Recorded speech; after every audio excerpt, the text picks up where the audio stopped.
Então, hoje eu tenho aqui a Suelen, do Conselho Tutelar, e estamos aguardando a Dalila Figueiredo também, né, para ela acessar aí o nosso bate-papo.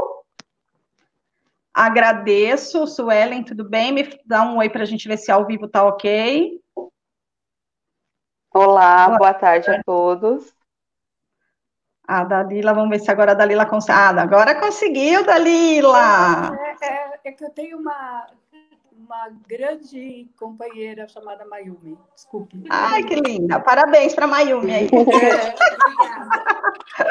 Né, que conseguiu aí essas tecnologias que coloca a gente maluquinha, né? Estou por aqui. Muito bem. Gostaria de agradecer, né, o aceite do convite prontamente, né, quando a gente fez o convite pelo acolher, né, a Dalila, cada uma de vocês depois vão se apresentar, falar um pouquinho do trabalho. Meu nome é Cristiane, sou coordenadora pedagógica do Acolher Instituto. O Acolher atua desde 2005, esse ano a gente está fazendo 15 anos de instituto, é o mês de aniversário, a gente já fez uma comemoração né, no dia do aniversário, dia 7 de julho, e o mês todo é um mês de aniversário. O Acolher atua na área de capacitação para educadores da primeira infância, especificamente. Nosso curso o nosso carro-chefe, que a gente chama, é um curso de capacitação para berçaristas, para capacitar pessoas para o cuidado com o bebê. E no nosso curso, desde o início, né, eu como pedagoga trouxe essa questão da importância da legislação, né? Então a gente aborda os nossos cursos, a Constituição Federal, o ECA e a LDB. Esse ano, né, o ECA comemorando 30 anos, achei assim de extrema importância trazer essa temática para o Acolher Instituto. E, né, lembramos da Dalila, que tem um trabalho muito forte na cidade, e gostaríamos de um representante do Conselho Tutelar, e aí tivemos a indicação da Sueli. Agora, né, só para contextualizar um pouquinho, eu brinquei com a Sueli, a Dalila foi minha professora no magistério, né, Dalila? Muito tempo. Um privilégio fazer esse bate-papo com uma pessoa tão bacana, tão, né, como referência para a minha educação. Ela foi minha professora, acho que no primeiro ano de magistério. E, né, que legal. Um tempo atrás a gente se viu... Bons tempos. Bons tempos, então. Bons tempos. E aí, gerando frutos, né? O mestre vendo frutos. Estou inativa como professora há 19 anos já de carreira. Nossa! Ai, caramba! Nem fala, viu? Nem fala. Nem fala. Entrega a idade. Ai, isso aí. Suelen quer se netas, né? As minhas netas, meus netos. Pois é. Muito bem. Suelen quer se apresentar? Sim, né? Meu nome é Suelen, né? Atualmente, né, sou conselheira tutelar da região aqui do Tabuão. Esse é o meu primeiro mandato, né? No mandato passado eu fiquei como suplente, né? Eu só ia aos conselhos 5 meses por ano para cobrir as férias dos conselheiros, e esse ano, né, tive a honra de ficar como conselheira tutelar e estou atuando aqui na região do Tabuão, né? Agradeço primeiramente, né, a Cris, né, por estar me dando essa oportunidade de estar aqui participando com vocês dessa live, né? É uma honra estar junto com vocês, junto com a Dalila, né, estar participando desse momento aqui tão especial, né, junto com vocês. Legal, obrigada pelo aceite. Dalila. Eu que agradeço. Boa tarde a todas e a todos. Boa tarde, Cris, do Acolher e toda a equipe do Acolher. Parabéns pelo trabalho. Obrigada.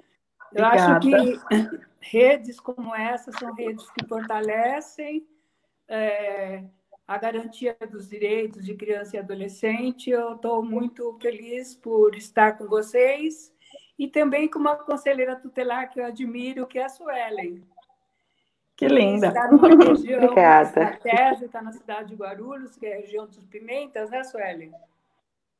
Que é uma região com muitos trabalhadores, com uma densidade populacional muito grande, né?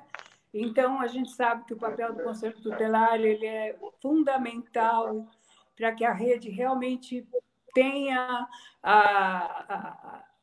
a força que ela precisa ter para evitar a violência, para socorrer crianças, para retirar crianças da situação de violência, para garantir direitos, garantir acesso à justiça, proteção e tudo aquilo que está consagrado no Estatuto da Criança e do Adolescente. Muito obrigada pela oportunidade. Obrigado, eu. Como a gente comentei, né? O ECA está comemorando 30 anos, agora no mês de julho. Né? Eu sou uma estudante antes do ECA, né? Porque o ECA é de 1990, não vou falar da minha idade, né? Tô brincando, não tem nenhum problema com a idade. Sou de 76, né? E eu sempre brinco com a minha mãe, que eu ficava sozinha em casa já desde os 8 anos, e ia para a escola tal, e quando voltava, claro, tinha uma vizinha que ficava de olho, a gente morava em apartamento, mas na época era outro tempo, então eu lembro que a minha mãe deixava a comidinha pronta na frigideira, eu chegava, meu fogão era aquele fogão elétrico, eu esquentava minha comida e ficava sozinha, e aí eu brincava com a minha mãe, brinco com a minha mãe hoje, falo, mãe, se fosse hoje em dia, jamais eu ia poder ficar sozinha, porque agora... Era um outro tempo. Então, assim, isso eu sei que foi grandes avanços. E quando eu me formei como professora, aí sim foi, né, eu me formei em 94 no magistério, depois eu fiz pedagogia em 2000, me formei em 2003. Então, aí sim, o ECA começou a estar presente e mudou-se muita coisa. E aí eu gostaria que vocês, né, falassem um pouquinho, né, do ganho do Estatuto da Criança e do Adolescente, né, quais foram as contribuições mais significativas. No dia de comemoração de aniversário, a gente até compartilhou um vídeo da Brinque, um vídeo bem lúdico, né, da história esqueci o nome da menina agora, acho que é a Ana, da história, é uma personagem, né, do vídeo, e falando dos direitos que as crianças têm, né, através do ECA. E aí, né, eu gostaria que uma de vocês falasse um pouquinho para a gente quais foram os ganhos, né, que as crianças e os adolescentes tiveram com a publicação do ECA. Aí, Dalila, quer falar ou a Suelen? Eu acho que você coloca que você está antes do ECA, né? Na verdade, pela até minha longa trajetória da minha vida como professora, e, enfim, eu passei por várias etapas importantes na minha vida, mas uma etapa que me marcou foi uma etapa do Código de Menores, né? Porque antes do Estatuto da Criança e do Adolescente, nós tínhamos o Código de Menores, que a gente chamava de menorismo, do de menor, daquele de menor que ele ficava, se ele estivesse na rua, ele era retirado das ruas e colocados em espaços conhecidos como orfanatos, que eu não tinha órfão praticamente, um orfanato, né? Eram instituições fechadas, instituições que violavam muito o direito da criança e do adolescente. Nós tínhamos que conviver com situações horríveis de discriminação, de preconceito, além da falta de convivência familiar que a criança precisava. Todas essas situações de total violação de direitos aconteciam no Código de Menores. Existia a figura do comissário de menor, que tinha essa responsabilidade de pegar essas crianças e aí acabar entregando nessas instituições. Então, a Constituição de 1988, ela trouxe o que é a prioridade nacional, a garantia do direito da criança e do adolescente, tirou a criança e o adolescente do contexto do ser humano, ser objeto para a pessoa sujeito de direitos. Eu acho que essa grande mudança que aconteceu, quando você tira a pessoa daquela situação de violação e passa a reconhecê-la como alguém que está em situação de desenvolvimento, que tem direitos, tem primazia, que tem proteção integral, a teoria da proteção integral, na saúde, na educação, na profissionalização, em todas essas questões. Não só a Constituição de 88 trouxe os artigos 226, 227, da punição de todo aquele que violar direitos de crianças e adolescentes, mas o ECA é uma das leis mais avançadas do mundo. É uma lei que mostra, que escancara muito da forma como ela foi colocada, o que procurou corrigir todas aquelas distorções e violações que eram praticadas antes do ECA, antes da Constituição de 1988. O que eu quero dizer com isso? Que os avanços são grandes, mas quando a gente fica pensando que hoje, nos últimos anos, houve uma concentração enorme de riqueza no Brasil. Milhares de famílias que eram pobres ficaram miseráveis. E a pobreza e a miséria cresceu muito nos últimos anos, lançando pessoas em situação de completa vulnerabilidade. E fica difícil você compreender que, em tempos de pandemia como esse que nós estamos vivendo, né, que você possa garantir para esses seres humanos, para essas pessoas, aquilo que a gente chama de bem-estar social, que é o bem-estar que todo mundo tem que ter, uma habitação digna. Metade da população brasileira não tem acesso a esgoto, a qualquer tipo de tratamento sanitário. Milhares de famílias não têm acesso à água. A educação não é de qualidade na maioria das escolas, a gente sabe. Do ponto de vista do atendimento que nós realizamos para adolescentes em situação de vulnerabilidade, o nosso grande desafio para colocar esses adolescentes de acordo com a lei, na lei foi um grande avanço do aprendiz, é que, em primeiro lugar, ele consiga interpretar uma frase. Cris, você como professora sabe disso. São pessoas que não conseguem interpretar uma frase. Muitas vezes tem ensino médio completo. Então, se a gente caminhar com esse pensamento da educação como aquela educação que liberta, a educação que permite que a pessoa faça uma autocrítica, consiga refletir sobre essa grande desigualdade social, é um abismo que existe, né? E aquilo que já era absurdo se tornou insano do ponto de vista da pandemia, da emergência sanitária. Por quê? Como que nós vamos agora, nesse momento, pensar em direito à educação de qualidade, que crianças e adolescentes têm, sendo que há um descompasso completo do ponto de vista da escola privada para a escola pública.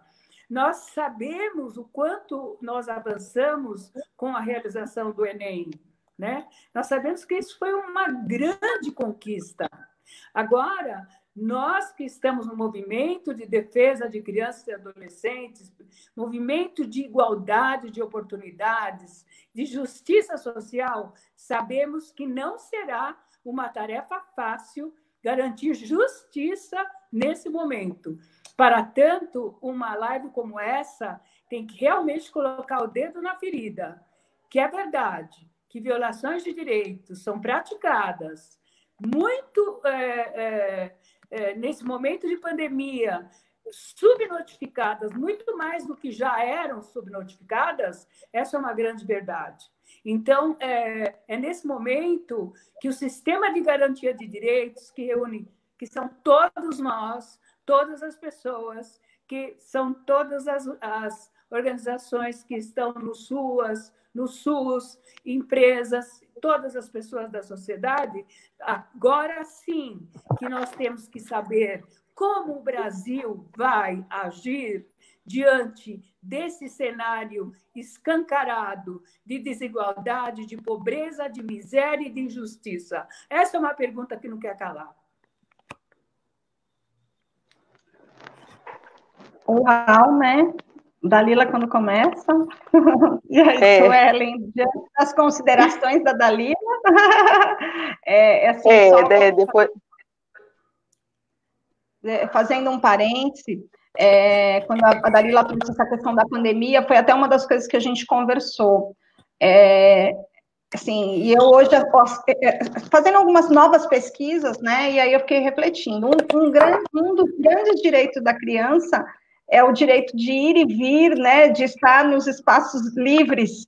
E aí eu falei, meu Deus, judiação, né? Simplesmente nesse momento de pandemia, elas, assim como todos nós, né, como principalmente as crianças e os idosos, acho que estão sendo os mais afetados com a pandemia, porque não podem ter contato com outras pessoas, né? Mas a criança, em especial, a criança gosta de brincar, de se divertir, de ter a liberdade. E isso, nesse momento, infelizmente, aí isso não, né, não compete, não é alguém que causa, toda uma situação onde todos estão passando. Né? Esse é um grande desafio. Né? E como educadores, o quanto que a gente criticava o acesso constante à tela, né, ao celular, à televisão, e neste momento, infelizmente, a maneira que a gente tem de comunicação com a criança. Né? E pelo menos tentar manter a mente dela um pouco ativa, saudável, e mesmo os idosos é a mesma coisa, mas esse é um grande desafio. Então, né, e aí fica aí também para a Sueli, se quiser comentar um pouquinho sobre isso, e depois a gente vai para aquela questão de como proceder, como, né, no caso, se souber alguma situação de violação desse direito, como que é o caminho, isso depois eu gostaria que vocês também compartilhassem. E depois a gente vai liberar, se o pessoal tiver perguntas, se quiser colocar, a gente vai abrir um espaço para tirar as dúvidas, né, da Lila e Sueli. Perfeito. Tá. Sueli, quer comentar? De tudo isso que a Dalila colocou aí, né, nos apresentou, né, dessa maneira tão maestria que ela sempre se coloca, a gente coloca aí, né, sobre os 30 anos do ECA, né, as mudanças sobre o que teve e as conquistas, porque foi que nem a Dalila disse, o ECA é uma grande conquista, né, de nível mundial, porque aqui no Brasil se tem, né, e se foi criado. É uma trajetória que se teve aí nesses 30 anos, né, de movimento, né, de uma resistência, né, de muitas lutas feitas por muitas pessoas, por muitas mãos, né, daqueles que lutam e acreditam realmente na garantia, né, do direito, né, da criança e do adolescente, né, o ECA com todas essas lutas que teve, né, com todos esses ganhos que se teve, a gente ainda sabe, né, a defasagem e a necessidade ainda que se tem dia a dia, né, com essa garantia de direito da criança e do adolescente. A gente se colocando ali, né, dentro do conselho, né, dentro de toda essa trajetória que se teve aí, junto com a Constituição Federal, onde a criança e o adolescente, ela é prioridade, né, mas até quando está se fazendo valer essa prioridade. Antes a gente, com o nosso cotidiano, com o nosso dia a dia, a gente já via essa defasagem, essa violação de direito feita a todo momento. E eu creio que essa pandemia, ela veio para trazer totalmente uma nova realidade para todos, né, do seu modo de viver, de pensar, e principalmente para trazer essas questões de políticas públicas, de direito, daqueles, né, da desigualdade. Porque quando você se trata aí da pandemia, né, do direito, a gente está vendo a maior necessidade, não só na questão do ir e vir, que nem você comentou, né, Cris, que estão todos, né, no momento impedidos disso, mas principalmente da criança, naquela questão que se tem a educação, né, a gente sabe essa total diferença que sempre se teve da educação, né, pública para particular, e agora a pública, a gente está conseguindo ver mais ainda a violação de direitos que está tendo, né, o acesso, a dificuldade que está tendo, né, dessas crianças, né, nessa questão de aulas, nessa questão de saúde, né, que se vem mais ainda à tona.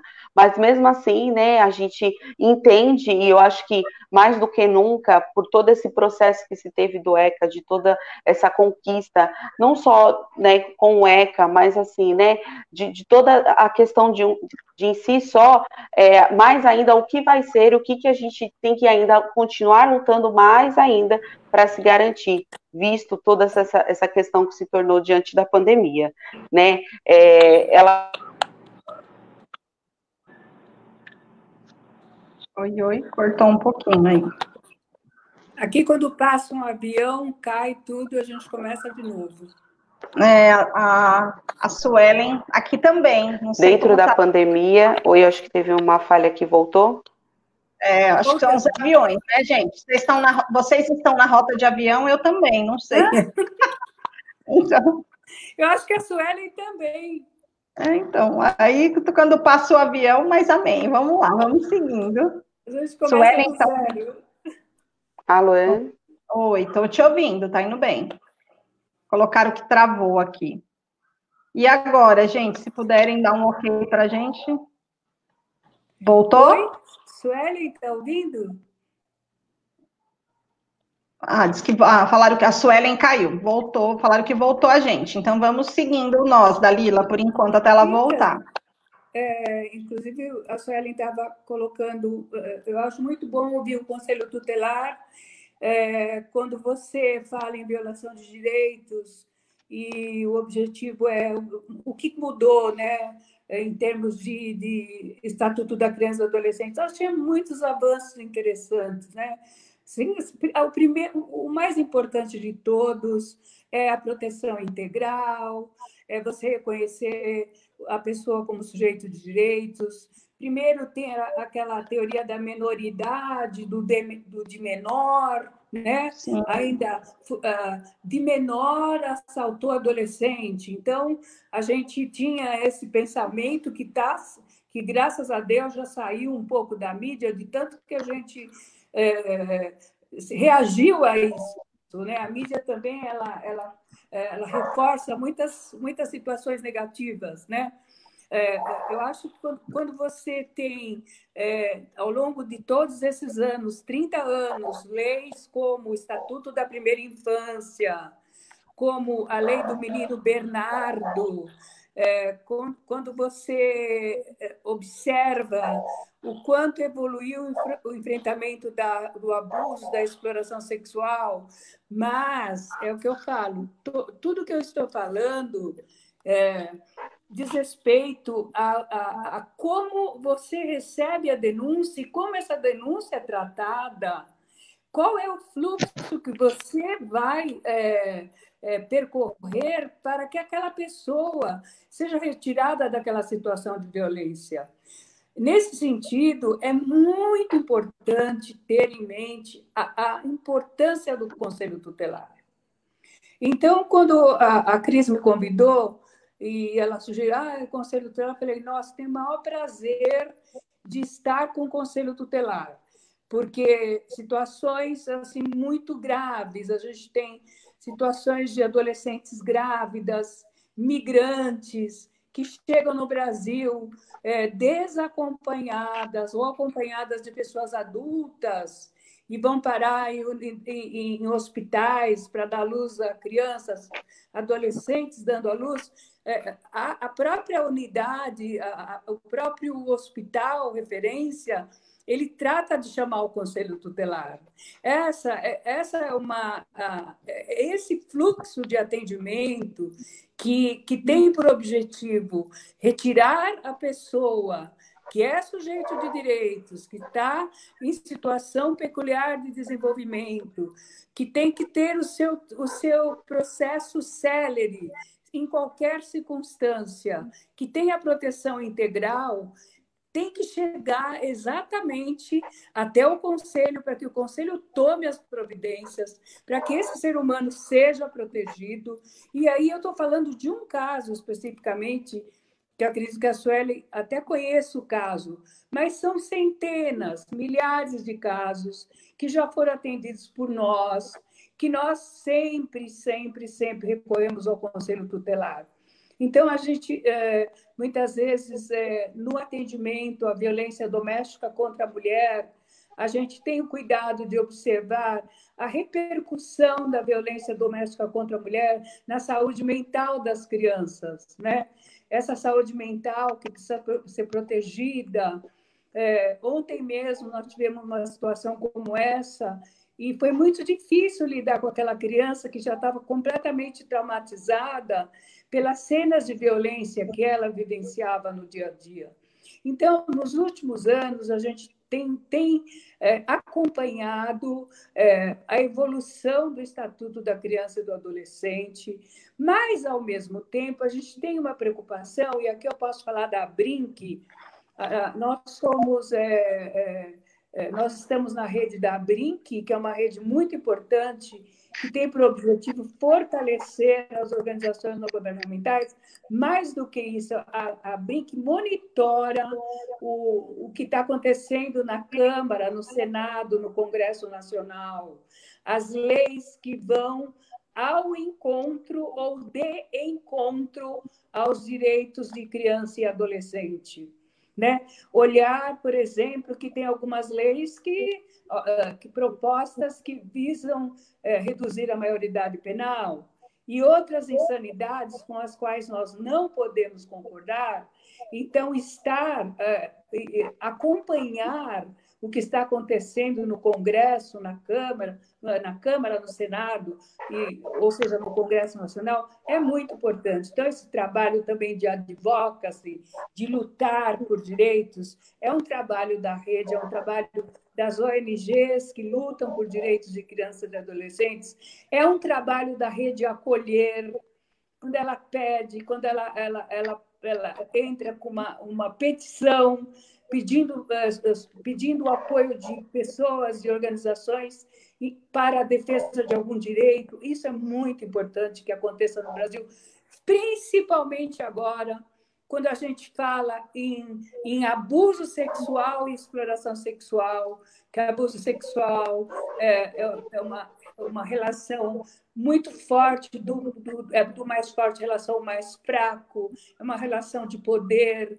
Então, nessa relação de abuso, acontece muito em casa, praticado por pais, padrastos, etc.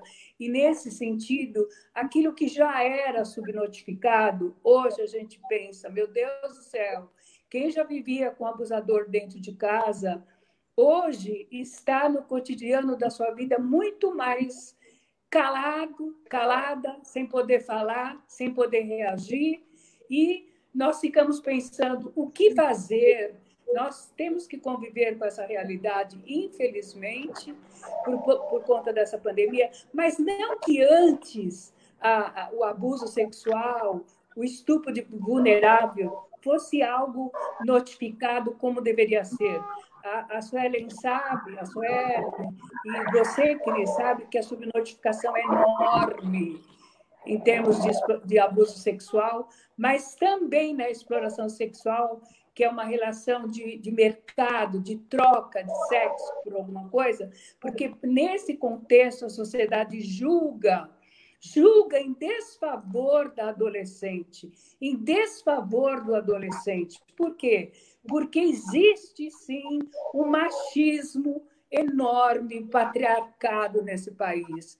E porque não temos espaço para discutir a necessidade de falar sobre educação sexual, sobre gênero, sexualidade. Não existe. Você precisa empoderar as crianças, os adolescentes, para que elas possam se defender. Né? Você não pode ignorar que as situações acontecem e de forma muito recorrente em todas as camadas sociais. Então, nós temos que perseverar no sentido de não retroagir ainda. Tivemos avanços, não podemos admitir retrocessos quando se fala de garantia de direitos de crianças e adolescentes. Então, a gente conta muito com...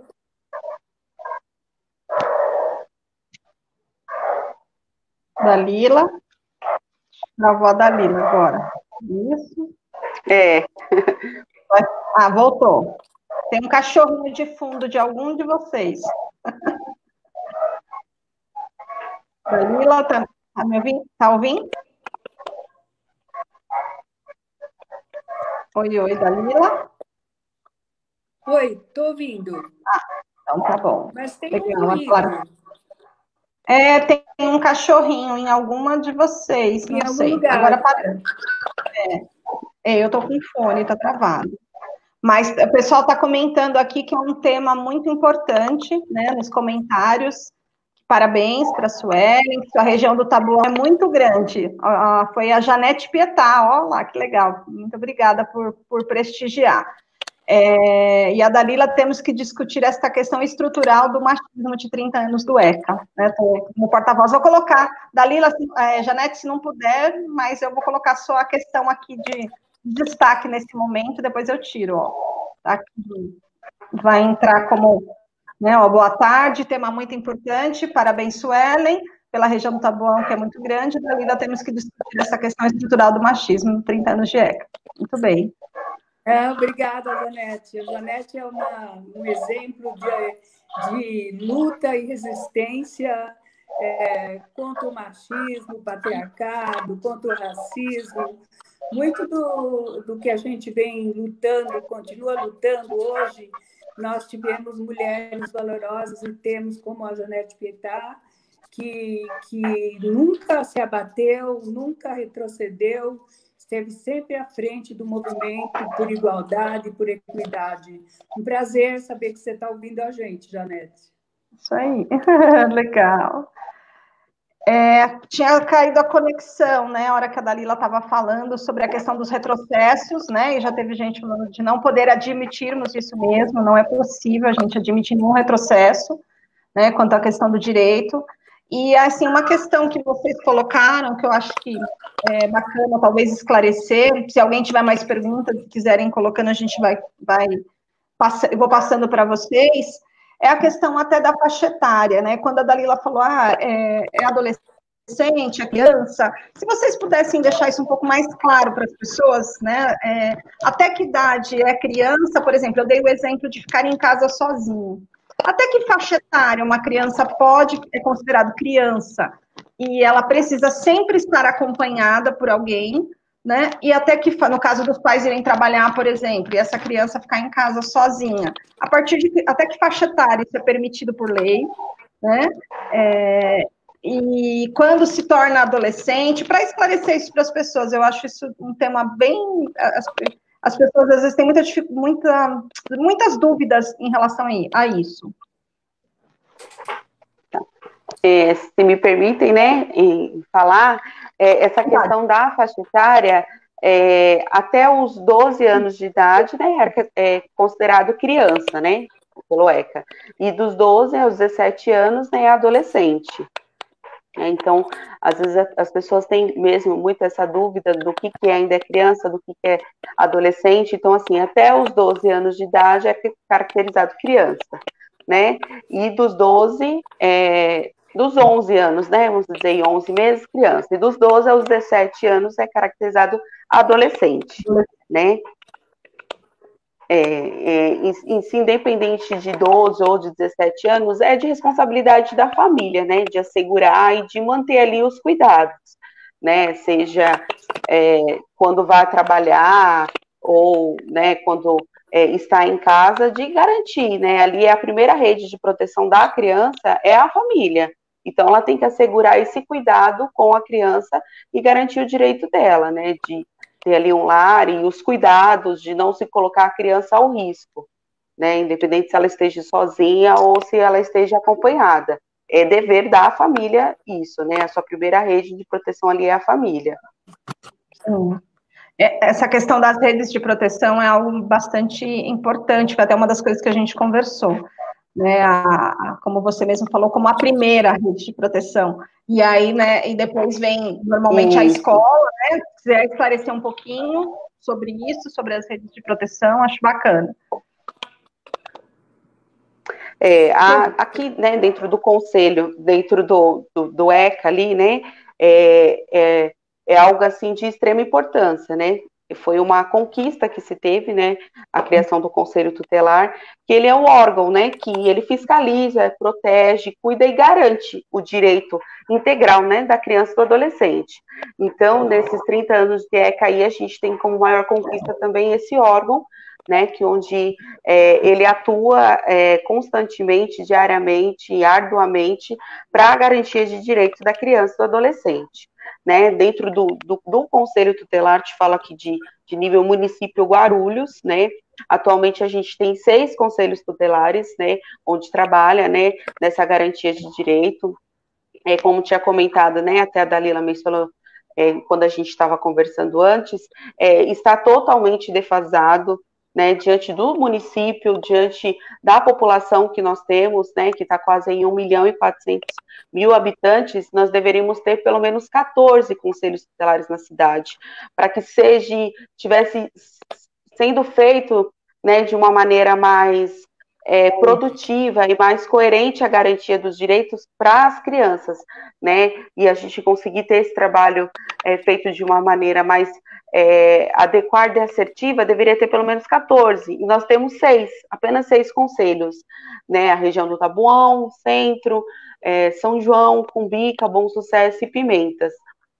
Mas estamos aí, né, com 6 conselhos, né, nessa garantia que temos. A gente conta, né, com o apoio, né, igual a Dalila estava falando, como chega a denúncia, como ela é feita, como ela é atuada, a gente tem, né, os atendimentos, né, feitos ao conselho, a gente conta com a rede, né, do município, né, que se chama, né, que tem a rede de proteção, que a primeira, como eu tinha mencionado a vocês, é a família, a primeira rede de proteção, né, isso vem o conselho que garante, né, que está ali para fiscalizar e para garantir o direito, mas temos como a rede de proteção do município, né, temos a parte, né, educação, que nem você mencionou, né, Cris, e temos tanto a Secretaria de Educação Municipal, como as diretorias de ensino, né, que se delega a parte de ensino estadual, né, temos as UBS, que é as Unidades Básicas de Saúde, né, onde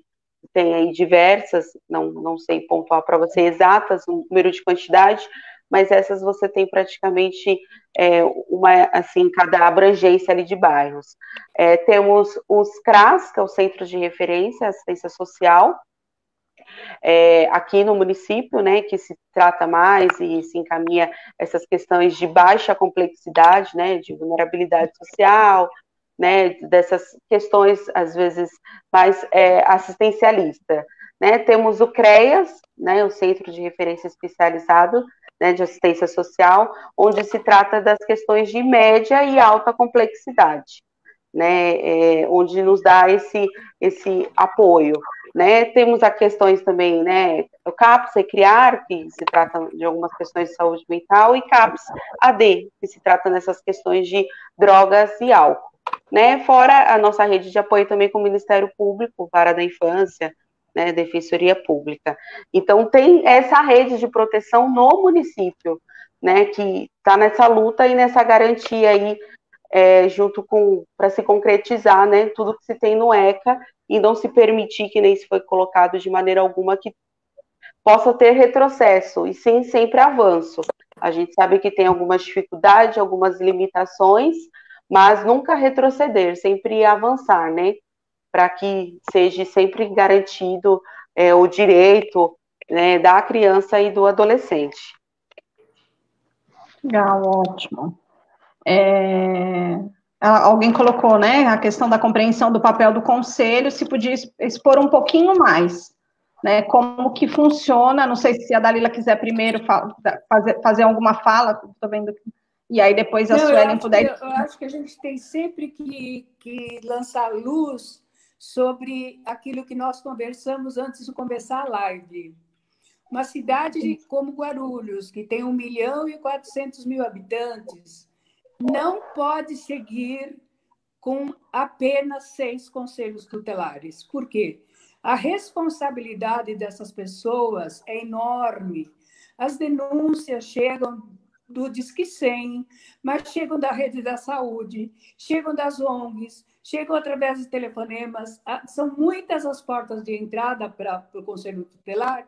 E foi o que eu falei, essas pessoas acabam indo dormir com os problemas sem mesmo chegar perto do problema. Por quê? total exaurimento em função da demanda. Isso, sim, tem que ser colocado com todas as letras. Nós precisamos ter um número de conselhos tutelares de acordo com o número de habitantes, que é o que está consagrado no Estatuto da Criança e do Adolescente. Essa é uma luta de todos e todas, inclusive, aproveitando que a Janete está assistindo, trabalhar na Câmara Municipal essa pauta, que essa é uma pauta muito importante. A gente está falando de garantia de direitos de crianças e adolescentes.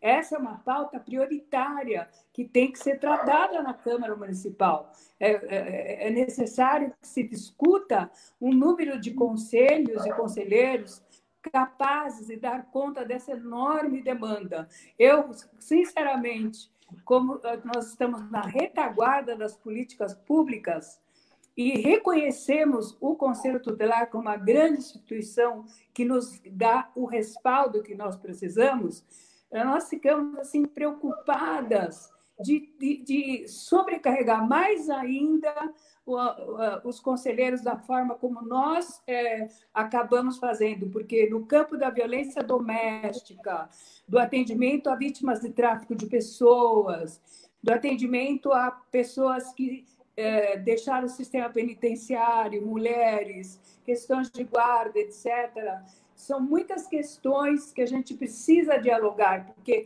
dialogar é preciso que haja interlocução e intersetorialidade. O sistema de garantia de direitos de crianças e adolescentes fala exatamente disso.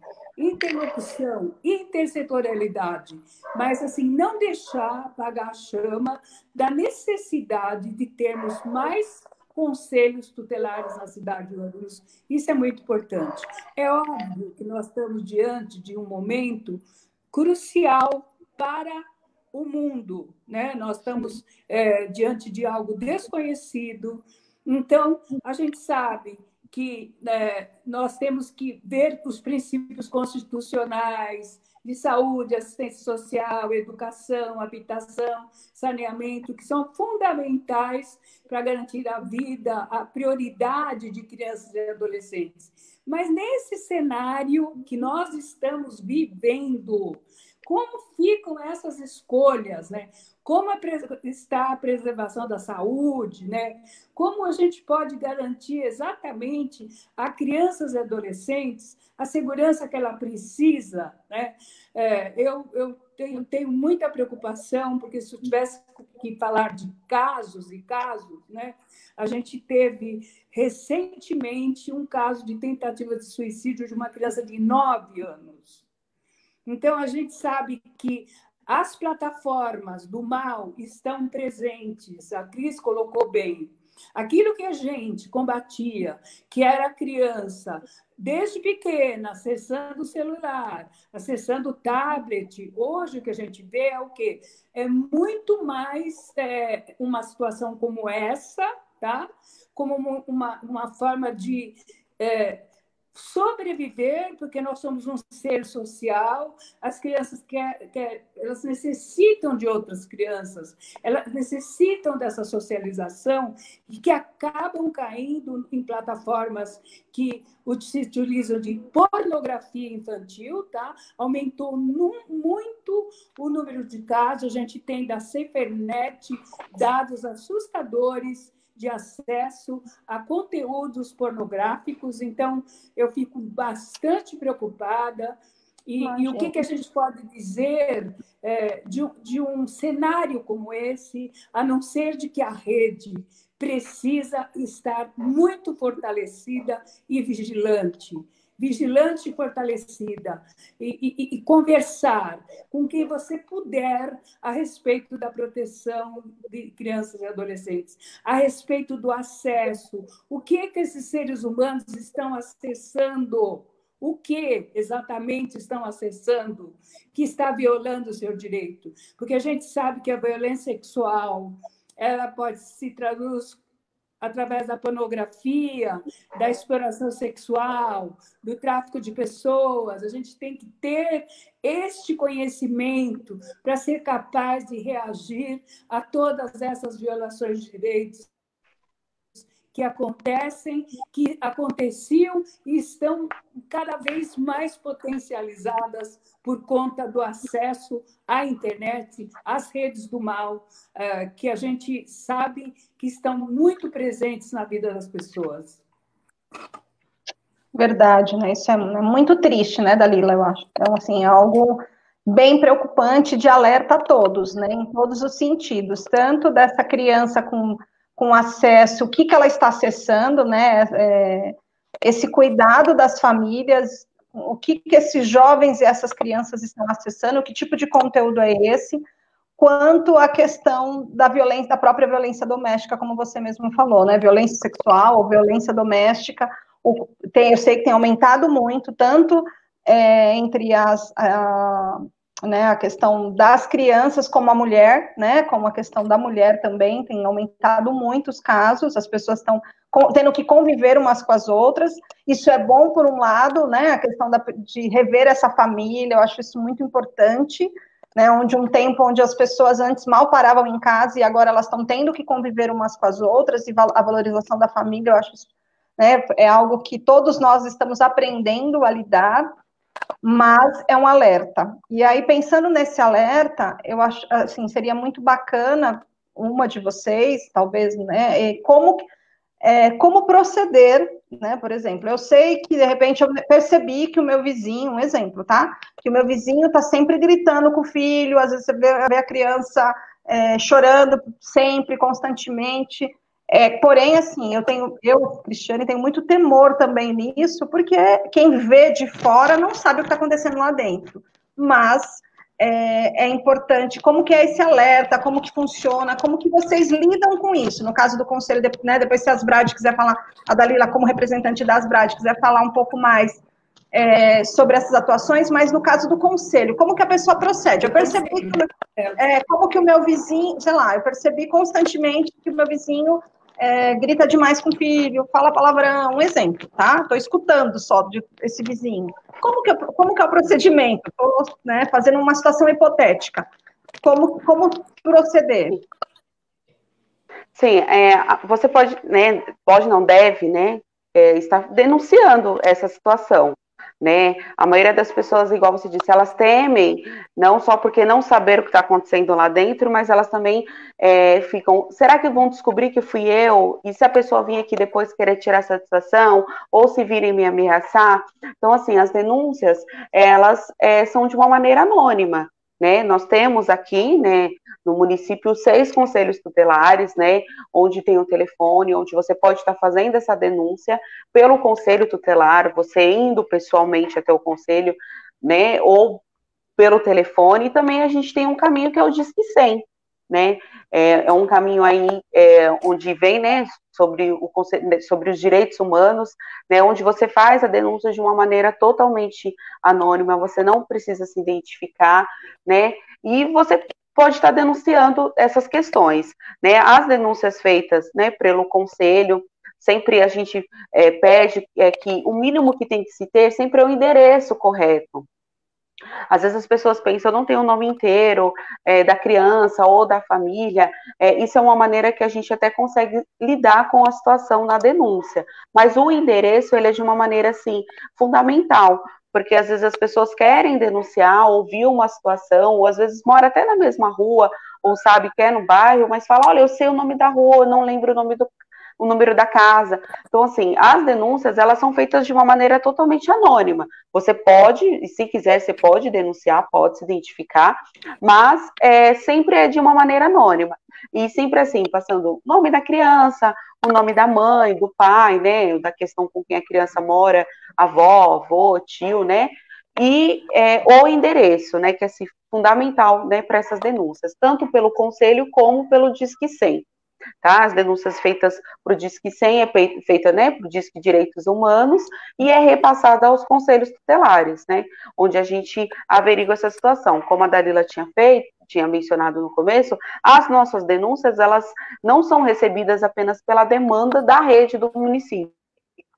De todo lado. Escolas, UBS, CREAS, CRAS, é de todo lado, né? E principalmente dos munícipes, que tem que ter, né, esse entendimento que mesmo se tem da rede de proteção, que é a família, essas redes que eu né, mencionei a vocês, e o Conselho Tutelar, que é ali o garantidor de direito, o município, ele também está ali dentro da garantia, é dever da sociedade zelar, né, pela vida da criança. Então, ter esse entendimento que, ao fato de você estar denunciando isso, você está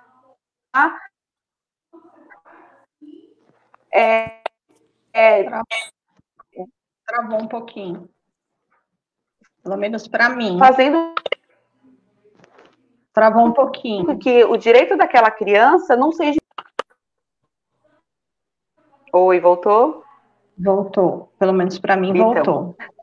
Voltou. Então, assim, esse direito, seja da violência doméstica, seja uma violência física, seja uma violência sexual, né, ou seja uma violência psicológica, que hoje a gente traz, não só dentro da pandemia, que igual eu falei, que está vindo com mais clareza, né, toda essa violação de direito com a criança e com o adolescente, mas isso é algo que a gente já tem, já dentro desse, porque até essa criação do ECA dentro desse decorrer né, nosso, né, de histórico, né, de anos, né, dessa violação. Então, assim, seja ela até com a mãe que se criou essa violência doméstica, com o pai que se tem, sempre se retrata na criança, porque o que é de direito da criança?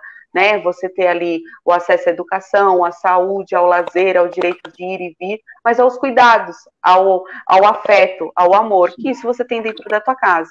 E quando você tem aquele núcleo familiar, né, quando você tem essa base que já se sofre, que tem essas violações de direitos, né, que se passa por essas violências, você está ali também com o direito da criança sendo violado. Né? Então, se deve fazer essas denúncias por esses meios, né? A gente faz esse apelo a vocês nessa oportunidade que estão dando aqui, como Conselho Tutelar, né? Dentro do ECA, nessa garantia de direito, nessa luta, que nem eu disse, que é uma luta de anos, de várias pessoas. Então, a gente coloca a sociedade para que ela também se faça se colocar no papel dela como garantidora de direito.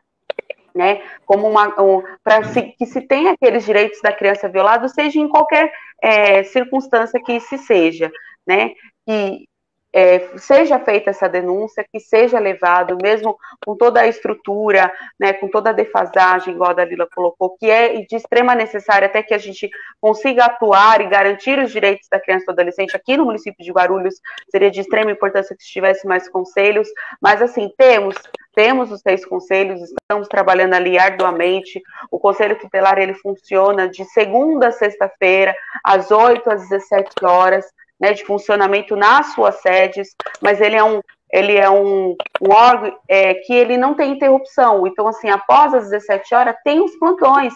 Os conselheiros, eles ficam à disposição, né, do município para essas situações de violação de direito da criança ou adolescente. Então, assim, somos acionados a qualquer hora, a qualquer dia, de madrugada, aos finais de semana, né? Temos esse trabalho que ele é árduo, é contínuo, na luta, né? Então, assim, qualquer situação que se tiver, né, que se denuncie, que procure as redes de proteção, às vezes for mais fácil, e ali de momento, assim, para se ter essa denúncia, né, e ter a garantia ali, né, que não se continue a violação do direito da criança, que procure as redes protetivas também no município, a UBS, as escolas, CAS, CRES, delegacias, né, mas que se tenha essa mobilização, né, de a gente, como sempre se falou, não se cair nunca num retrocesso, e a gente sempre ter maior esse entendimento que a criança, ela é prioridade, e ela sempre tem que ter a sua garantia mínima ali de direito, de vivência, né, de vida. E aí, pode falar, Dalila, depois eu... Não, gostei muito do que a Suelen falou, porque ela falou dos canais de denúncia, né? Do esforço do Conselho Tutelar, por exemplo, a região do Tabuão, que é enorme, do quanto eles se esforçam para dar respaldo a todas as denúncias que chegam até eles. Quer dizer, isso é muito mais, isso é uma missão muito importante que vocês assumem.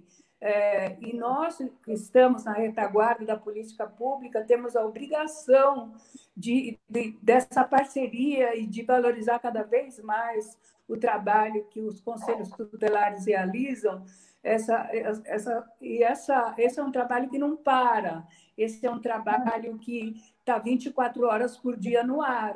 Então, não é uma tarefa fácil e é importante que as pessoas reconheçam o valor desse trabalho, reconheçam o valor de cada uma dessas pessoas que se propuseram a...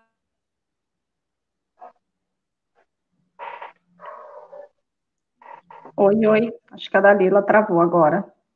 Eu pensei que era até eu aqui, mas foi com ela que travou. Vamos ver se ela retorna. Assim, diante do que você falou, Suelen, eu fiquei pensando, né? Como professora da educação infantil... realmente corresponder a essa responsabilidade. Tá falando. Voltou. Voltou, Dalila. Então, falei que não basta, você tem que... Tá conseguindo ouvir? Ouvi sim, só que você está sem imagem. Então, eu falei que... A gente não te vê, mas se escuta. Não é uma tarefa fácil, é uma missão você corresponder a essa enorme responsabilidade. Uma responsabilidade... Que pena, caiu. Tá falhando. Travou. Enquanto a Dalila volta, eu fiquei refletindo um pouco, porque eu sei assim... Que monitoram o trabalho do Conselho Tutelar, por exemplo, o Ministério Público, né? Os juízes. Então, eu tenho muito respeito pelo Conselho Tutelar. Legal, amém. Isso aí. Eu não sei se eu consigo resolver esse problema aqui. Vamos lá. Vai Vocês estão seguindo. me ouvindo? Estou te ouvindo, mas não estou te vendo de novo. Então, não consigo resolver. Agora, não, está preto a sua imagem. Do abrigamento que está acontecendo agora, as pessoas querem conversar comigo. Então, ficam ligando e vamos ver se eu consigo. Está escuro, mas agora... Uma coisa que eu queria colocar importante para a Suelen, conselheiros que estiverem nos escutando, nós, desde 2003, nós executamos medidas socioeducativas, né? De liberdade assistida e prestação de serviço à comunidade. A gente sabe que adolescente, 12 a 18, não comete crime, comete ato infracional, e ele não cumpre pena, ele cumpre medida socioeducativa, e no nosso caso, é a liberdade assistida e prestação de serviço à comunidade. Esse período de pandemia, o que, infelizmente, para nossa total tristeza, a gente já teve 6 óbitos no universo do nosso atendimento. Porque são pessoas que já estavam em situação de vulnerabilidade e a gente procura orientar, porque até por determinação do Poder Judiciário, nosso atendimento tem que ser remoto. Então, o trabalho remoto requer manter aquela relação de confiança que foi construído por cada orientadora com aquela pessoa, no sentido dela compreender que não pode se envolver com drogas, de compreender que existe um futuro, esse futuro está muito alinhado com a educação, mas a gente sabe que aquela educação, aquilo que já era difícil, que era aquela pessoa que já é discriminada, tá? conseguir seguir estudando, é necessário que haja um esforço muito grande da escola, que a escola seja uma escola acolhedora, uma escola generosa, uma escola capaz de ser de mudar o sentido do futuro daquela pessoa, porque a gente trabalha com o conceito de família, pessoa com a qual a gente pode contar. Porque a gente sabe que muitos familiares dessas pessoas não estão com essas pessoas. Ou estão em outro estado, ou estão no sistema penitenciário, ou mesmo já faleceram. Muitas vezes você pode contar com uma madrinha, você pode contar com um parente meio distante. Então, o que a gente tem observado nos últimos anos, até eu posso dizer, nós chegamos a fazer uma live com o doutor Antônio, que é membro do Ministério Público do Trabalho do Ceará, e muitas pessoas colocaram que alguns adolescentes se reúnem e como se fossem repúblicas, eles pagam um aluguel e acabam 4, 5 vivendo em determinado local, que é onde eles se sentem mais acolhidos, têm mais condição de dialogar com quem os entende. Não é uma situação que vai na direção da convivência familiar e comunitária, que foi um avanço também a partir do Estatuto da Criança e do Adolescente, a valorização da convivência familiar e comunitária, a gente sabe disso, mas é uma reorganização da vida do adolescente que tem a ver com a realidade dele e dela. Não é a minha, não é o que eu procuro fazer, o que nós que executamos a medida procuramos fazer é não perder esse adolescente, esse menino, essa menina, estar sempre em contato com ele, com ela, mostrar as suas responsabilidades, mostrar que existe um futuro, porque nós sabemos que se está difícil para aqueles que tinham emprego, para aqueles que tinham uma carteira registrada, que nem as carteiras hoje são digitais, né? Não tem mais aquela coisa da carteira, que as pessoas que já tinham emprego formal, ou aquelas... Enfim, a situação ficou muito mais grave. E ele se sente na obrigação de dar uma resposta para aquela situação de pobreza, de miséria.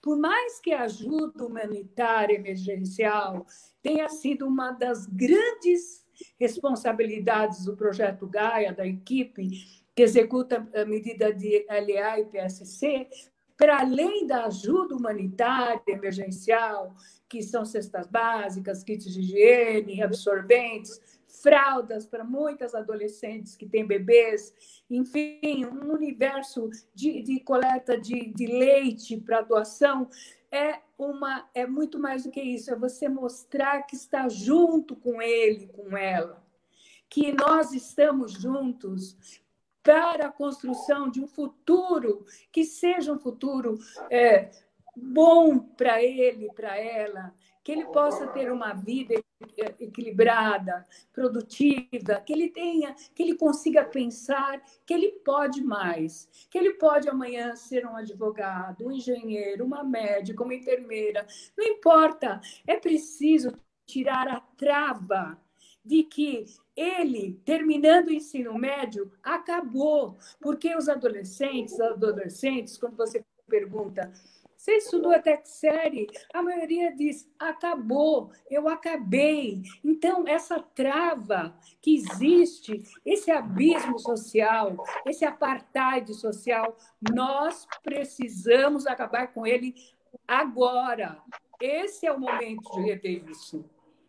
Qual é o plano? O plano é o que nós estamos falando agora. É pôr o pé, é pôr o dedo na ferida. É dizer, assim o Brasil não pode continuar. Com aquelas pessoas morando naquela situação precária, pendurada no morro, sem saneamento, sem escola de qualidade, sem uma garantia de um emprego decente. A gente admite o trabalho infantil? Não. Mas nós estamos vendo o trabalho infantil na rua. Em tempos de pandemia, nós sabemos que, de acordo com a Convenção 182 da OIT, uma das piores formas de trabalho infantil, aliciamento para o tráfico de drogas. Uma outra situação que é reconhecida como uma das piores formas de trabalho infantil é a exploração sexual, de acordo com a Convenção, e o Brasil é signatário da Convenção 182 da OIT. Então, vamos buscar o que é de direito. Então, não achar que o povo, que a população consiga restabelecer a sua capacidade de se indignar. Sabe? Não é possível a gente ver aquela criança vendendo pano de prato, tá? Ou vendendo bala, ou então exposta a qualquer tipo de violação. E tá bom, eu passo batido, vou lá, eu estou confortável na minha casa. Outra coisa, as famílias, fiquem em casa, por favor. Isolamento social, no conforto do seu lar, com acesso à internet. O seu filho pode acessar a educação à distância, maravilha. Tem um computador, tenha uma internet estável. Essa é a realidade da maioria dos brasileiros? Não! 30% nunca acessaram a internet. 40% tem internet instável. Uma grande parcela não tem televisão. Gente, vamos colocar as coisas no seu devido lugar. A pandemia expôs aquilo que nós já sabíamos: a pobreza, a miséria, a injustiça social, em todos os campos, em todos, em especial na educação. Em especial na educação. Então, a gente tem que... Qual é o plano? Não adianta você achar que o plano está pronto. Não, o plano tem várias hipóteses, mas uma delas é a gente repensar. E a educação não é algo que a Cris sabe. A educação não é algo que a gente possa resolver da noite para o dia. Nós vamos demorar, no mínimo, uma década. Se a gente começar hoje... Então, é priorizar o que precisa ser priorizado. Ou a gente prioriza o que precisa ser priorizado, olhando para o futuro, olhando para a sucessão, reconhecendo a injustiça praticada contra adolescentes, principalmente aqueles que são aliciados para o tráfico de drogas, reconhecendo que adolescentes são aliciados para a exploração sexual, elas são julgadas, inclusive, pelo sistema de justiça, que é um absurdo. A gente sabe, não, que o explorador acha que está fazendo um favor para aquela pessoa que precisa de comida, para aquela pessoa que precisa de dinheiro. Então, a gente precisa entender qual é o papel de cada um na sociedade. Então, mas o papel de todos nós, homens, mulheres, é de reconhecer a proteção integral de crianças e adolescentes e reconhecer que o Brasil é um país injusto, que o Brasil é um país de grande concentração de riqueza, que tem um índice de pobreza e de miséria enorme, o número de pessoas desempregadas, que já era absurdo, ficou muito maior, mas não é por causa disso que nós vamos desistir. É exatamente por causa disso que a Suelen vai trabalhar mais, que a Cris vai trabalhar mais, que a Dalila, que a equipe das Brade vai trabalhar mais, mas que nós não vamos nos calar. Porque se nós concordarmos, nada vai mudar. E o novo normal não pode ser esse normal que nós estamos vendo agora. O novo normal para nós é justiça social em primeiro lugar, educação de qualidade para todos e todas. Esse é o novo normal. Ou então, não existe o novo normal. Dalila, quando você teve uma fala que eu acho bastante importante de todos nós refletirmos, né? Como nosso papel, cada um de nós temos um papel na sociedade, né? Não adianta apontar o outro. Eu acho que se cada um fizer, claro, o tamanho né, de tudo que a gente vive é muito grande, mas se cada um fizer a sua parte, já, né, a gente avança pelo menos um pedacinho.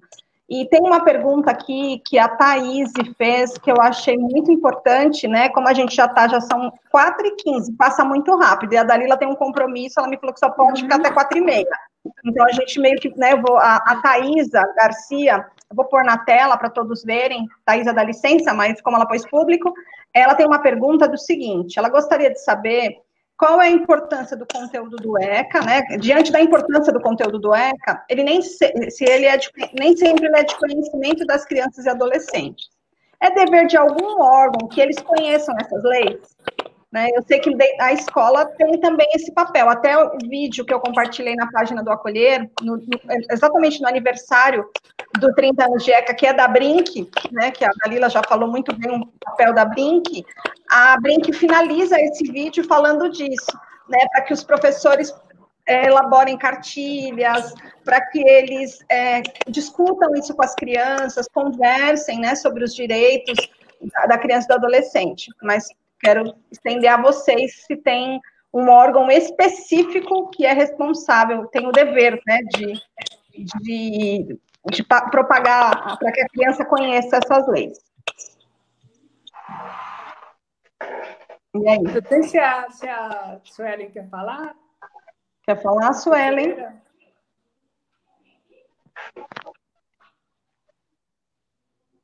Espera aí que tá travando um pouco aqui. Ah, tá bom. Então, Oi, estão ouvindo agora? Estamos. Sim. Sim, da educação, né, de se passar. Infelizmente, até a gente sabe, né, que pela a cultura, né, e pela defasagem do que se tem até de políticas públicas, isso fica meio que dentro do quadro, né, pedagógico que se tem nas escolas, eles deveriam ser inclusos, né, mas pela limitação que tem, não se consegue se colocar e aplicar isso da maneira correta, né, da maneira que se devia ser, né, esses dias eu até ouvi uma live que, até no que se trata do ECA, até quando você coloca na parte, né, de cursos superiores, não é se aprofundado e não é se colocado o ECA da maneira que deve ser, até para educadores, sejam em serviço social, na parte de medicina, qualquer área que se seja na parte até de superior, não é aplicado como se deveria ser e se ter esse estudo. Né? Isso também se baseia a parte da educação básica, né, nas escolas. Deveria estar no plano pedagógico das escolas, mas infelizmente não está. Né? E por isso que a gente, às vezes, se está até num direito, eu conversei com a Cris, ela falou assim que ela viu no vídeo que era por direito, né, que a criança tem prioridade em atendimentos médicos. E são coisas simples que deveriam estar bem lógicas e explícitas para todos, e a gente não tem, porque a criança e o adolescente, ela é prioridade, ela está lá tanto no ECA quanto na Constituição Federal. Então, assim, tudo que se diz a respeito deles é a prioridade no ensino, no estudo, do aprendizado, deles entender que eles são prioridade, e que sempre tem que ter os seus direitos garantidos e válidos ali, né? Então, infelizmente, a gente não tem isso, né, no plano pedagógico, mas deveria ter. É algo que tem que se lutar constantemente, né, que nem a Dalila ali mencionou, que a gente não pode se acostumar com o novo normal, a gente não pode se acostumar com essas violações de direito com a criança e o adolescente, a gente tem que, naquele que se luta, né, que o trabalho ele é árduo, não só como conselheira, igual você disse, que se tem ali, que é um trabalho que você vai para casa, assim, pensando em casos de violações de direitos até mais graves, mas ali é um dever da sociedade manter e ter essa questão ali da garantia, né? Todos assumir a sua missão, o seu papel, que nem você mencionou, não ser omissos, não deixar de se ver. Então, assim, não seria algo que deveria sim estar no plano pedagógico, mas é algo que já todos deveriam saber e cumprir, né, que é na garantia dos direitos, porque o ECA ele foi criado justamente por isso, por estar indo de contrário, que os direitos estavam sendo violados. Então, deveria ser algo que a gente nem precisaria tentar aplicar ele, porque deveria ser algo rotineiro, comum, deveria ser o nosso normal, né, não ao contrário. mas nós não temos mesmo essa especificação de estudo, de aplicação de conhecimento na nossa atualidade. Eu me recordo que logo que eu me formei, né, no magistério, um pouco depois, eu utilizei várias imagens do Maurício de Souza, da Turma da Mônica. Ele fez uma edição especial, né, dos direitos da criança com os personagens da Turma da Mônica. Eu lembro que na época eu fiz, né, ele fez uma linguagem bem infantil, mas no caso, como eu trabalho com educação infantil, para a criança conhecer esses direitos dela, né? E eu lembro de eu ter trabalhado isso com uma turminha que é bem interessante, né? Porque os personagens da Turma da Mônica exercendo os direitos de Ricardo, né? Enfim, pelo menos os direitos principais. Isso eu acho bacana, que é uma forma, né? De repente, a Thaís que perguntou, eu como educadora, eu me recordo de um período a gente ter trabalhado em cima disso de uma forma bem bacana. O nosso tempo está ficando... Pode falar, Dalila, perdão. A Sueli, ela sintetizou bem a responsabilidade de todos difundir o Estatuto da Criança e do Adolescente, completou 30 anos, né? Até quando você faz algum tipo de... Você procura profissionais que tenham que tenham conhecimento do Estatuto da Criança e do Adolescente, a gente percebe, a gente observa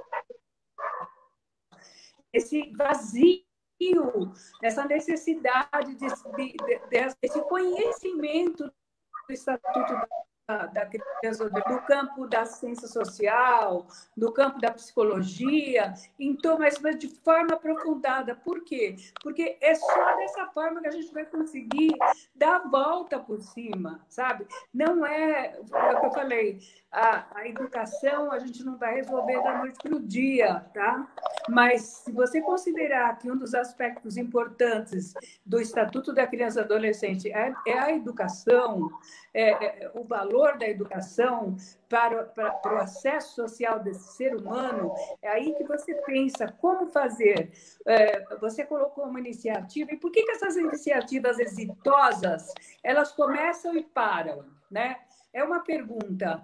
A gente teve um período que a gente criou a figura do Super ECA, que era uma figura que sempre aparecia quando havia notícia de violação de direitos.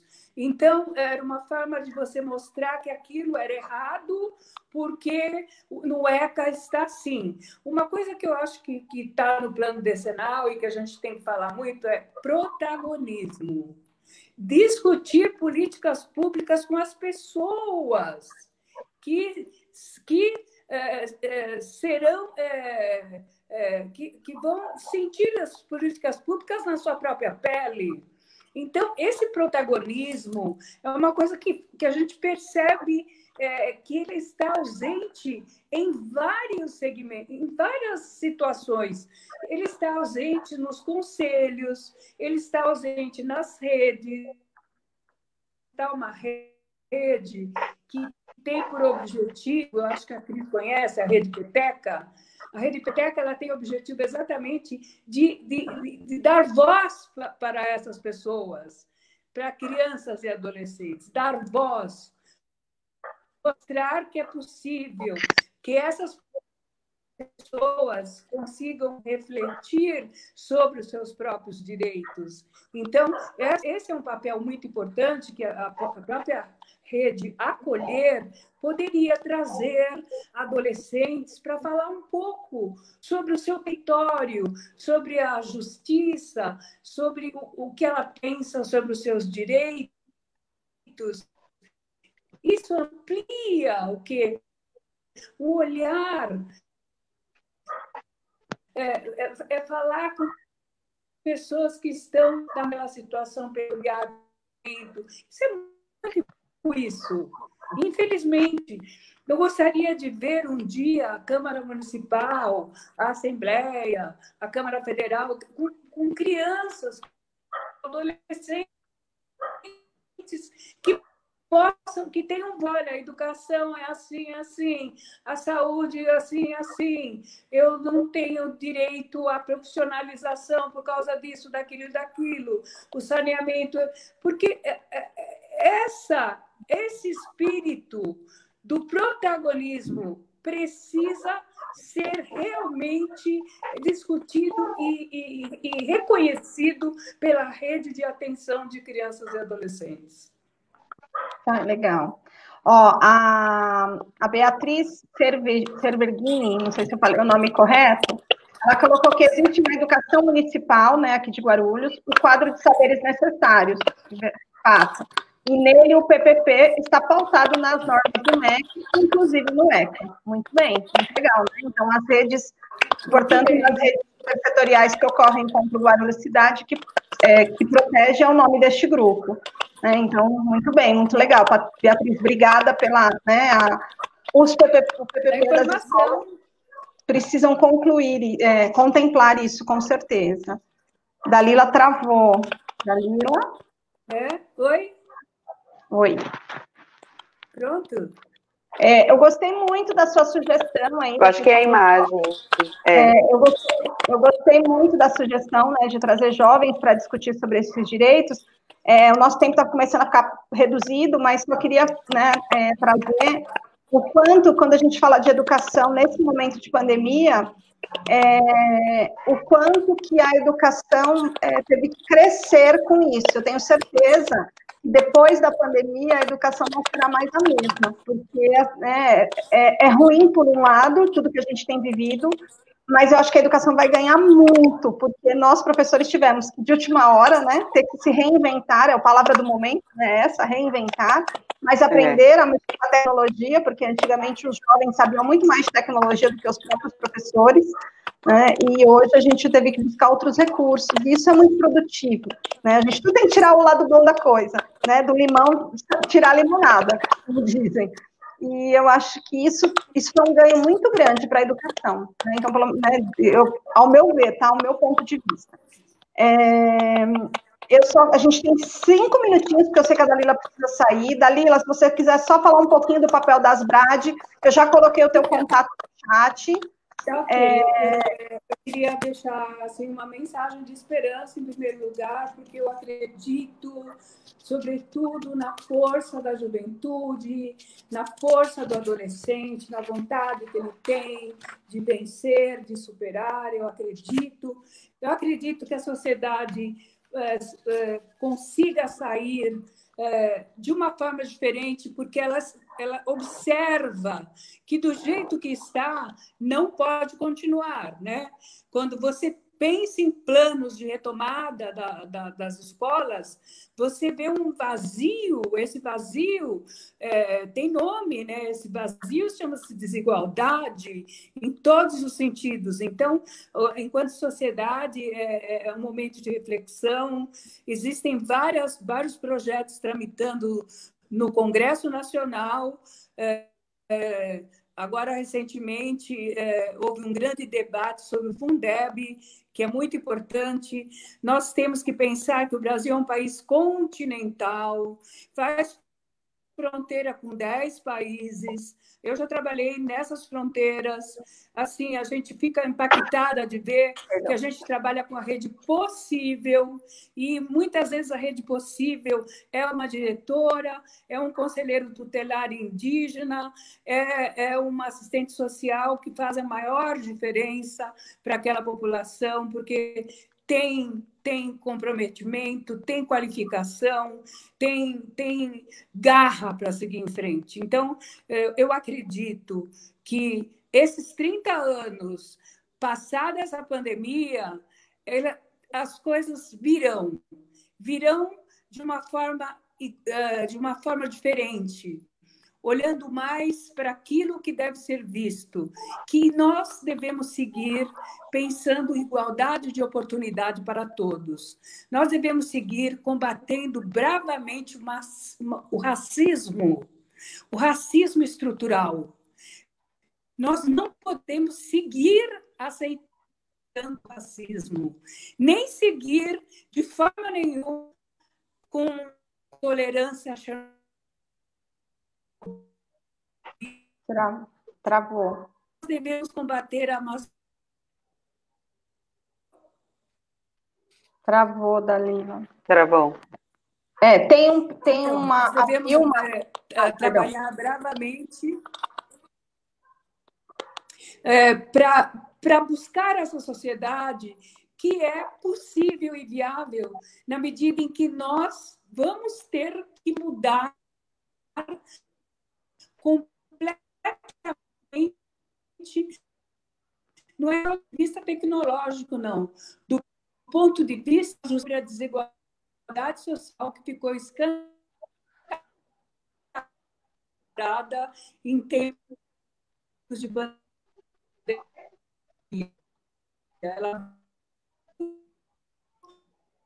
Oi, Dalila. Acho que deu uma travadinha na sua fala. Não sei se, pelo menos para mim, não sei se para a Suelen também. Para mim, também. Dalila, eu sei que você está com o horário apertado.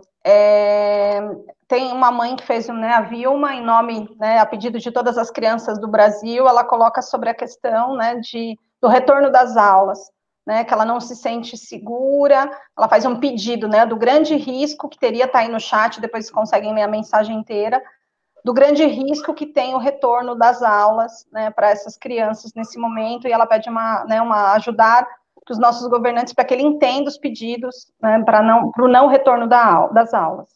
Então, né, a Vilma, como voz aqui, né, Vilma, estou compartilhando a tua fala, acho que eu vou pôr aqui na tela para as pessoas venham, embora é grande, acaba cobrindo um pouco a gente, mas tudo bem, para ficar isso público, tá? Mas está aqui no chat. A gente está finalizando, embora, Suelen, assim, o que eu gostaria para as pessoas, né, se puderem colocar no chat, porque assim, o tema é muito extenso, a Dalila ainda quando eu falei de ECA, ela falou, nossa, o tema é super extenso. Se tiverem assuntos que vocês gostariam de saber, quiserem colocar aí nos comentários, a gente pode depois marcar uma nova live. Eu sei que a Dalila está feita. Voltou, Dalila? Voltei. Tem feito das BRAD. Pode falar, amor. Só agradecer vocês pela oportunidade, um pouco do que eu disse sumiu, mas foi o que eu falei, eu acredito numa sociedade diferente, muito mais generosa, muito mais ciente da sua responsabilidade na busca por justiça social, por igualdade de gênero, por equidade, no combate ao racismo, no combate à xenofobia, na luta contra a violência de uma forma geral, contra as atitudes arbitrárias de governantes. Nós temos que lutar defendendo democracia, protegendo crianças e adolescentes, buscando, acima de tudo, a paz social. Ela só é possível se houver justiça social. Eu acredito num futuro baseado na justiça social e na paz. É isso que eu busco. Obrigada, Dalila, né? Gratidão por ter aceito o convite. A hora que você caiu a conexão, eu falei para a Suelen que, assim, é um tema, como você mesmo falou, é um tema muito extenso. Até a Janete Petá tinha comentado algo sobre a questão, né, agora ficou lá para cima, o comentário sobre a questão do racismo, como você mesmo colocou um pouco, que nem deu para a gente abordar esse tema. Eu pedi para se as pessoas quiserem colocar aqui dúvidas, coisas que elas gostariam de saber, na medida do possível a gente pode responder aqui pelos comentários, que depois vocês conseguem responder, como também a gente fazer uma nova live, se assim, né, se as pessoas tiverem... O duro só é conciliar as agendas, tá, gente? Mas a gente pode tentar fazer uma nova live. E a Dalila também tem feito pelas BRAD, né, Dalila? Depois eu coloco o endereço do YouTube de vocês, para se as pessoas quiserem acessar. Acho que é legal também, né? Vocês estão fazendo uma série, não tem? Está ótimo. Eu queria agradecer a oportunidade a todas as pessoas que estão nessa rede Acolher. Parabéns, Cris. Obrigada, Suelen. Obrigada. Luta e resistência naquela região enorme que é o Taboão, mas eu sei que vocês dão conta com bastante camisa, né, com força, com garra. Nós, nas BRAD, nós nunca fechamos a nossa porta, nem no pico da pandemia. Tratamos a violência não para, e a porta para atender sempre esteve aberta.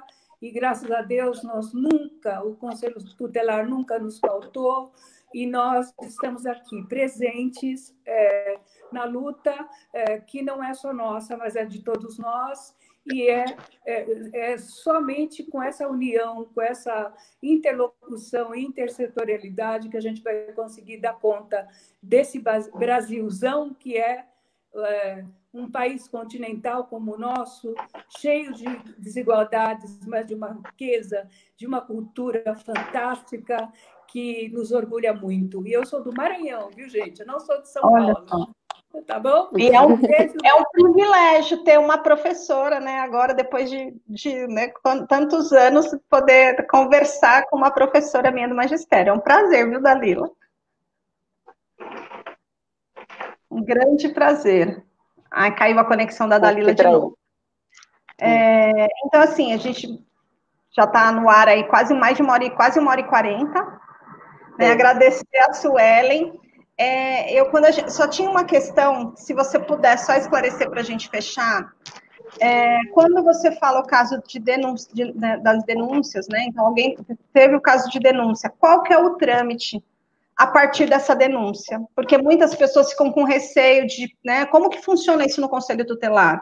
Porque lembra que eu falei que a gente tem muito temor nessa questão de denunciar, mas não só um temor por saber que foi você que denunciou, mas o que vai acontecer com essa criança dali para frente, e se de repente é uma percepção errada que eu tenho de algo que eu vi. Então isso para mim é sempre muito preocupante, porque assim, a família é a primeira proteção dessa criança. Então, né, e assim, isso para mim é muito preocupante. Então, eu queria só se você pudesse esclarecer sucintamente, ou se quiser a gente marca um outro dia para isso, não sei como está o seu tempo, só para a gente fechar esse assunto, que eu acho que é de extrema importância. Então, as denúncias, né, quando elas são feitas tanto no Conselho Tutelar, por telefone, tem muitas pessoas que vão, né, pessoalmente fazer a denúncia, ou pelo Disque 100, né, as denúncias dão entrada no Conselho Tutelar, né, são separadas, os Conselhos Tutelares todos, isso é unificado, né, diante de Brasil, todos os Conselhos Tutelares são 5 conselheiros, tá? Então, assim, toda essa demanda toda de Guarulhos são 6 conselheiros tutelares e cada conselho tem apenas 5 conselheiros, tá? Elas dão voltou. Dão entrada, né, no conselheiro, onde o conselheiro ele vai fazer e levar a notificação para a família, né? Então, todas as notificações, nós vamos até a casa da pessoa, dependendo da situação, de momento nós já fazemos uma visita, entramos dentro da casa, né? Deixamos a notificação, né? E eles vão até o conselho, né?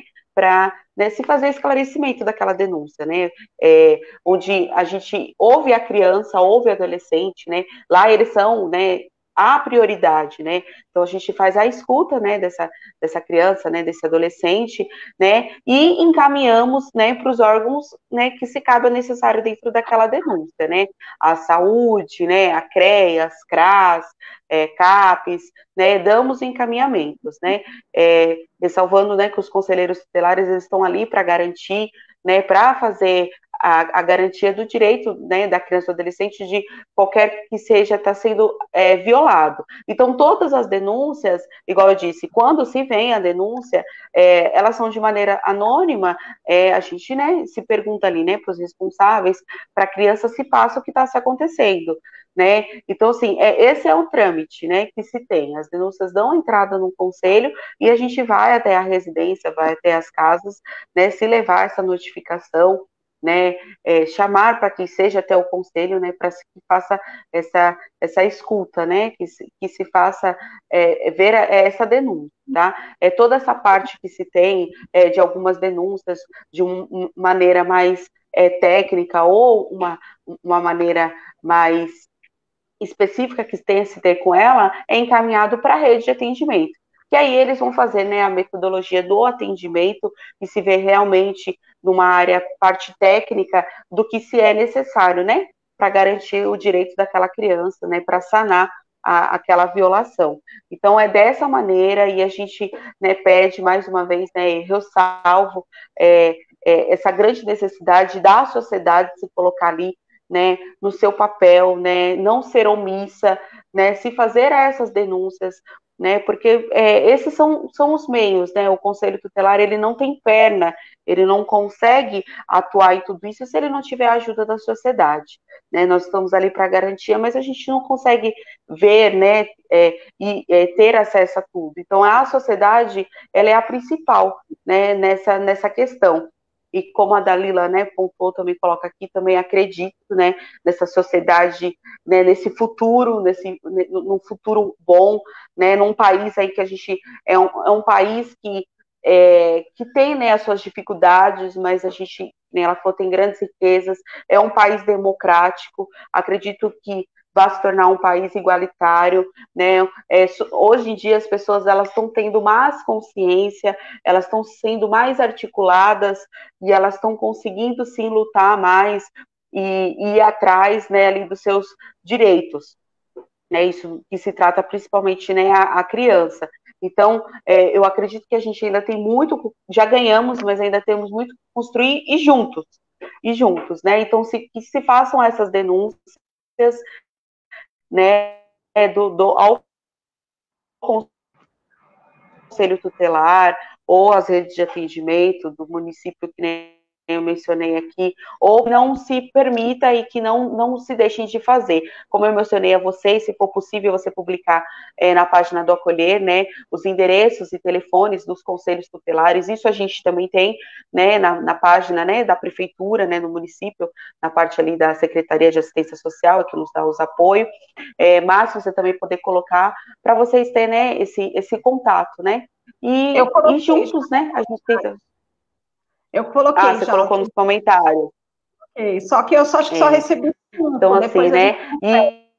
E ressaltando aqui também, agradeço. Você está me ouvindo? Agora estou.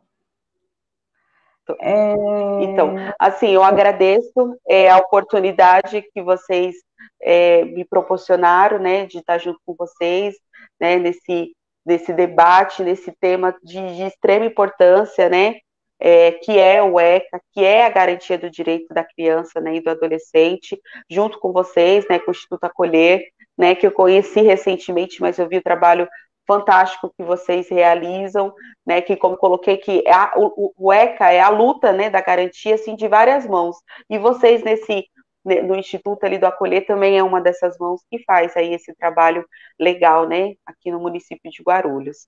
Então, agradeço mais uma vez, a Dalila já saiu, mas agradeço, né, a oportunidade de estar com ela, né, nesse momento, né, tendo aqui essa conversa. Ai, muito obrigada, né, Suelen, por aceitar o convite, compartilhar conhecimentos muito significativos, né, o Conselho Tutelar é algo que poucos conhecem, como que é a linha de atuação, como que agem, né, eu como educadora já tive casos de crianças de abrigo, e aí quando você vai entender, foi assim que eu comecei a ter um pouco mais de conhecimento, porque quando você vai entender qual é a história da criança, por que ela está sendo cuidada por um abrigo, a gente vai conseguindo ter um pouco mais de clareza como que funciona, tal. E aí, como eu falei, a minha grande preocupação de repente uma criança ser tirada da família e assim, é sempre muito trágico isso. Então, por isso que eu te pedi todo esse processo de, eu creio, né, para que as pessoas entendam que é um processo, não é simplesmente teve a denúncia, essa criança foi tirada, entendeu? Né, porque... Não, essa criança, ela tem todo um processo, ela tem a rede de atendimento, porque a gente tem que entender que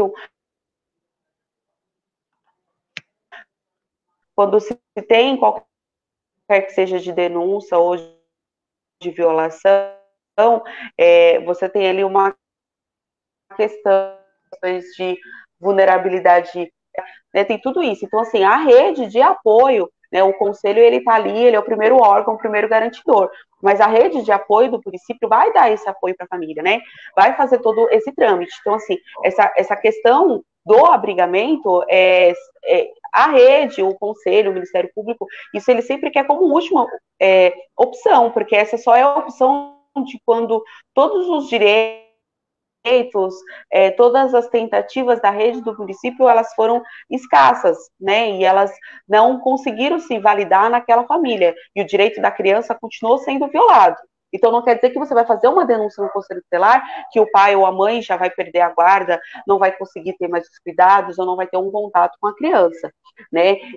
A omissão ou a falta de cuidados dos pais é algo que sim, que tem que ser denunciado, que é algo que o conselho vai estar ali para o poder de se perder a guarda dos pais, para poder tirar isso, é algo assim muito mais, vamos dizer, ele é algo muito mais, não é específico, como eu posso colocar para vocês terem uma clareza, é algo que chega assim,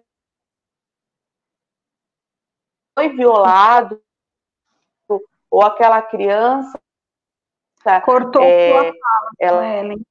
Volta só um pouco. Sofreu uma violência ou algo assim muito agravante. Então, não se...